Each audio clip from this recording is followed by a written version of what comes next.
Үйлдвэрлэлийн нөхцөл байдал хүндэрнэ. За ялангуяа гандуу байсан нутгуудад үйлдвэрлэлт хүндэрч мэдхээр төлөв гарсан сэрэмжлүүлгийг мэргэжлийнхэн гаргаад байна. Ийм төвшөрч малчтад байгаа юм. Өнөөдрийн байдлаар нийт нутгийн 60 орчим хувьд нь цасан бүрхүүл тогтжээ.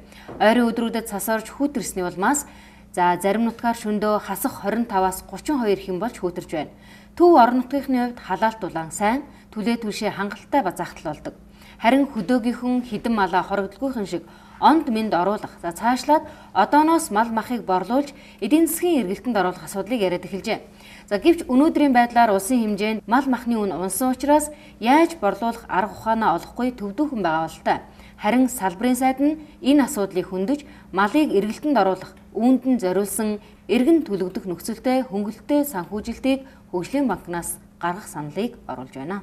Малчтын амжиргааны түвшин сайжруулах, махны зах зээлийн экспортын нэмэгдүүлэх арга хэмжээний хүрээнд мах хөтөлбөрийг боловсруулж оруулж байгаа. Тэгээд энэ дээр бол засгийн газраас бас энэ хөтөлбөрийг дэмжиж гэж байгаа. Тэгэхээр энэ хөгжлийн банкны хуулийн 8.1-д байгаа маа. Тэгэхээр энэ дээр их хурлаас шийдвэр гаргаж ижил энэ банкнаас эргэн төлөгдөх нөхцөлтэйгээр юм санхүүжүүлэх боломжтой. Тэгэхээр бид нар бол өмнөх жилүүдэд махны нөөц бэлдэнэ гэдгээр мөнгө үйл ажиллагааны зардалгээд мөнгө өгдөг байсан. Энэ жил бол бид нар энэ өвлийн хэмжээнд бол бид нар тийм мөнгө байхгүй байгаа.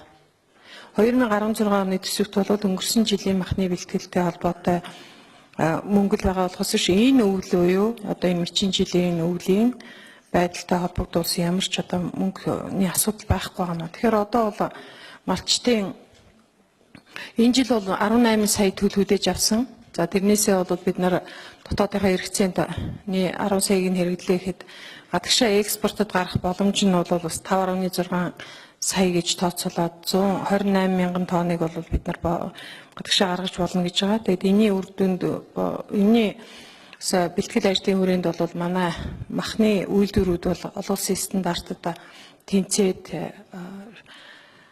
өмнө нь одоо жилийн өмнө бид нар Орос руу 2 үйлдвэр дэмжлэг тэнцсэн экспортод гаргаж ирсэн. Өөр бус улс орн руу нэг ч үйлдвэр байгаагүй бол одоо 26 үйлдвэр Оросын холбооны улс руу, Вьетнам руу 8, за Хятад руу бол 12 үйлдвэр ингээд петролеум өгсөн ихнээсээ ингээд сертификат гэрчлэгнүүд аваад ийм амжилттай явж байгаа маа. Тэгэхээр одоо манай махны үйлдвэрүүдийн эргэлтийн хөрөнгө байхгүй.